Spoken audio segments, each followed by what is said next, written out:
Hi dears. അപ്പോൾ ഇന്നത്തെ video എന്നിട്ട് ചിക്കൻ തോരനാട്ടോ. അപ്പോൾ ഞാൻ യൂട്യൂബിലേക്ക് ഒന്ന് നോക്കി ട്രൈ ചെയ്ത് നോക്കിയതാണ്. അപ്പോൾ അടിപൊളി ടേസ്റ്റ് ആയിരുന്നു. അപ്പോൾ നിങ്ങളായിട്ട് ഷെയർ ചെയ്തെന്ന് വെച്ചു.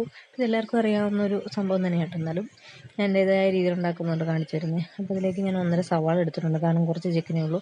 ഇഞ്ചി പച്ചമുളക് അതൊക്കെ എടുത്തിട്ടുണ്ട് കേട്ടോ. ഇത് നന്നായിട്ടൊന്ന് അരിയുക. പിന്നെ നമ്മൾ ചിക്കനും കട്ട് കുറച്ച് അരിയുക കേട്ടോ. ചിക്കനിൽ ഞാൻ ഓൾറെഡി ഇച്ചിരി ഉപ്പും മഞ്ഞൾപ്പൊടിയും മുളകും തിരുമ്മി വെച്ചിട്ടുണ്ട്.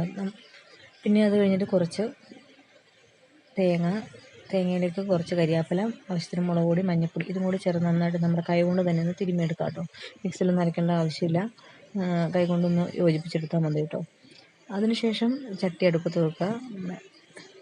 കുറച്ച് വെളിച്ചെണ്ണ ഒഴിച്ച് കൊടുക്കുക കേട്ടോ. വെളിച്ചെണ്ണ ചൂടായി വരുമ്പോഴത്തേക്കും കടുകും പെരിഞ്ചീരകവും കൂടെ ഒന്ന് ഇട്ട് കൊടുക്കുക. അതൊന്ന് പൊട്ടി വരുമ്പോഴത്തേക്കും നമ്മുടെ ആ സവോളയൊക്കെ ഒന്നിട്ട് വഴറ്റിയെടുക്കുക കേട്ടോ. അപ്പോൾ പെട്ടെന്ന് വഴണ്ട് വരാനായിട്ട് കുറച്ച് ഉപ്പ് ചേർത്ത് കൊടുക്കുക. അപ്പം നോക്കിയിട്ടൊക്കെ ചേർക്കാം കേട്ടോ. അപ്പം ഞാനും പൊന്നൂസും കൂടെ ആട്ടോ കുക്കിങ് കാര്യങ്ങളൊക്കെ അവൾ വീഡിയോയ്ക്ക് പോസ്റ്റൊക്കെ ചെയ്യുന്നുണ്ട്. അതൊന്ന് വഴണ്ട് വരുമ്പോഴത്തേക്കും നമ്മൾ ചിക്കൻ ഇട്ട് കൊടുക്കുക കേട്ടോ. അതിലേക്ക് വേറെ വെള്ളമൊന്നും ചേർത്ത് കൊടുക്കണ്ട. ചിക്കനിൽ ഓൾറെഡി വെള്ളം ഉള്ളത് കൊണ്ട്. അപ്പോൾ അത് നന്നായിട്ടൊന്ന് യോജിപ്പിച്ചെടുക്കുക. അപ്പോൾ അതിൻ്റെ ഒരു കളറൊക്കെ മാറി വരുമ്പോഴത്തേക്കും നമ്മൾ ഈ തേങ്ങ മിക്സ് ഒന്ന് ചേർത്ത് കൊടുക്കണം കേട്ടോ. അപ്പം ആ തേങ്ങയുടെ മിക്സും കൂടി ചേർത്ത് കൊടുത്തിട്ട് നന്നായിട്ടൊന്ന് മിക്സ് ചെയ്തെടുക്കുക. അപ്പോൾ ഈ സമയത്ത് നമുക്ക് ഉപ്പും കൂടെ നോക്കാം കേട്ടോ. ഉപ്പൊക്കെ ഞാൻ നോക്കിയിട്ട് കറക്റ്റായിരുന്നു. അപ്പോൾ ആവശ്യത്തിന് വേണമെങ്കിൽ ഉപ്പ് കൂടി ചേർത്ത് കൊടുക്കുക.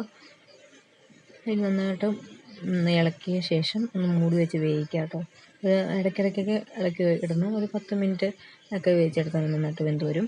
പിന്നെ അത് അവസാനമായപ്പോൾ കുറച്ച് കുരുമുളക് പൊടിയും കൂടി ചേർത്ത് കൊടുക്കുന്നുണ്ട്. ഇത് ഓപ്ഷനാണ് കേട്ടോ. എരിവിന് അനുസരിച്ച് മാത്രം ചേർത്ത് കൊടുത്താൽ മതി.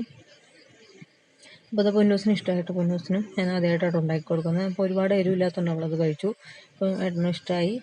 അപ്പം ഇതെല്ലാവരും ഒന്ന് ട്രൈ ചെയ്ത് നോക്കാം കേട്ടോ. ഇപ്പം ഈസിയാണ്. ചോറിൻ്റെ കൂടെ കൂട്ടി കഴിക്കാൻ അടിപൊളിയാട്ടോ. കറി വേറെ ഒന്നും ഇല്ലെങ്കിലും ഇത് മാത്രം മതി. അപ്പോൾ ഇത്രയേ ഉള്ളൂ എൻ്റെ വീഡിയോ. ഓക്കെ, ടാറ്റാ.